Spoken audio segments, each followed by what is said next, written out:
Well, I'm joined on set now by François Di Meglio of the Asia Centre at the University of Paris-Dauphine here. Mr. Di Meglio, can you give us some idea of the conditions at this iPhone plant in central China? What led to these protests? What exactly are they enduring, these workers? Well, this is the second time the lockdown happens in Zhengzhou, that factory where the iPhones are made. And the conditions of the lockdown in China in general, as we could see in Shanghai last month and the months before, are quite drastic. Those are conditions where people are really oppressed and are immediately taken out of the crowd if they show signs of the disease. So they are under hard pressure.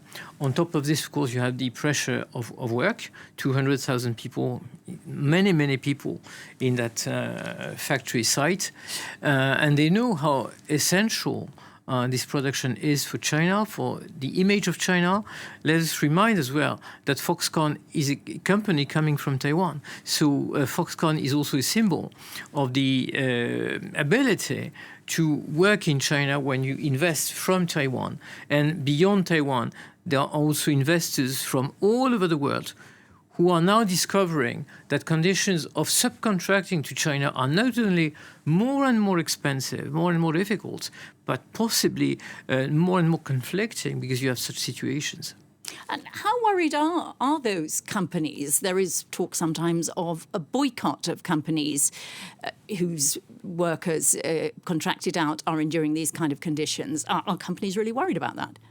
Well, possibly, but I think the whole issue is how long, first of all, the zero COVID policy can last until foreign investors realize that possibly it's time to once again diversify, and possibly social movements can happen. I cannot see boycotts happening yet, or even social movements like this one are quite exceptional so far. And let's remind as well that repression is very harsh. When you see all those people in white, which are the symbol of controlling the population in the times of disease, and it's been lasting for 3 years now, it's a sign that the presence of people control is everywhere. So, everything which would go against the current situation would be very, very hard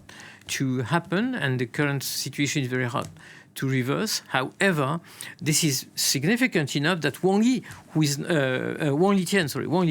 the spokesperson, took the floor to say, well, don't worry, nothing major happening. Wang Litian is a very conspicuous spokesperson in China, so it means that something significant is happening.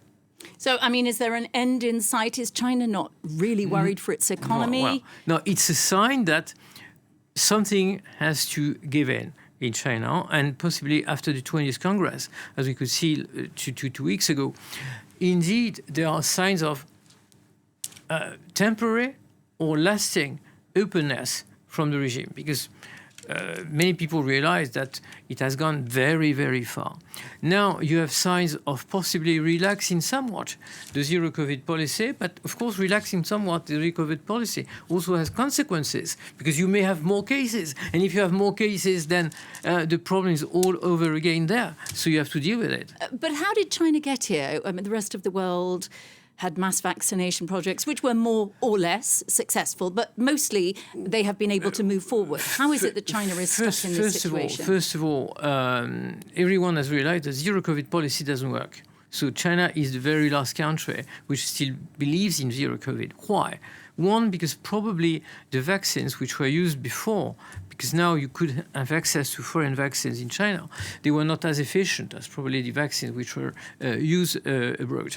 Second, the elder ones were not vaccinated. So if the elder ones are not vaccinated, one, you have a risk of a massive amount of death in a population which is very conspicuous to the Chinese society. The Chinese society loves old people. That's traditional. So if they are affected, it's very bad for the image of the country, of course. And last, I would say the vaccination was not conducted the same way as in our countries. So possibly more openness could have led to approaching the zero COVID policy more than totally closing down the country. Okay, well, we'll leave it there. Thanks very much. Jean-François Di Meglio of Paris Dauphine University.